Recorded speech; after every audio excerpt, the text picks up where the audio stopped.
Alright mga idol, isang magandang araw sa ating lahat. Panibagong araw, panibagong vlog na naman ang ating matutunghayan sa araw na ito. So for today's video mga idol, isi-share ko sa inyo yung gawa ko sa araw na ito. Ngayon, no? Ito yung wash basin na gawa siya sa marmol. Bali ito yun siya.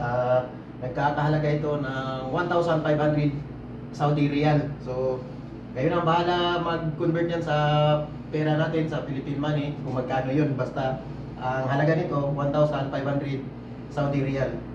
Kasama na itong kanyang faucet, itong pop-up niya, saka yung flexible hose niya na dalawa kasi hot and cold ito.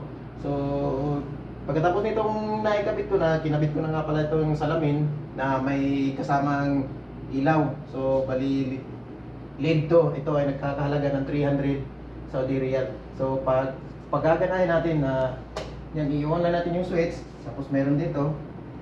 Yan, bali tatlong kulay ito. Isa, dalawa, tatlo. Yung pangapat, yan na yun, mamamatay na siya. So dito nga pala mga idol, hindi nakadikit dito sa dingding kasi nga gawa ng ano dito.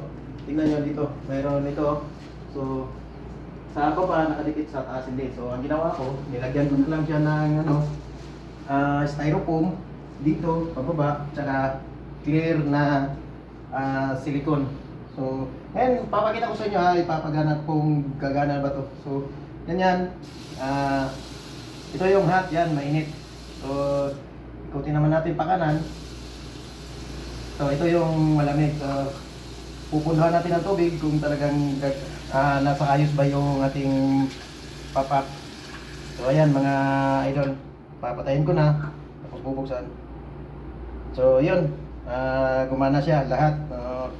Dito na lang mga idol, maraming salamat sa panonood, no? At sana yung nagustuhan nyo ang video na naibahagi ko sa inyo. So maraming salamat, sana paki-follow naman at yun, paki-like, comment and share na din. So good luck sa ating lahat, maraming salamat.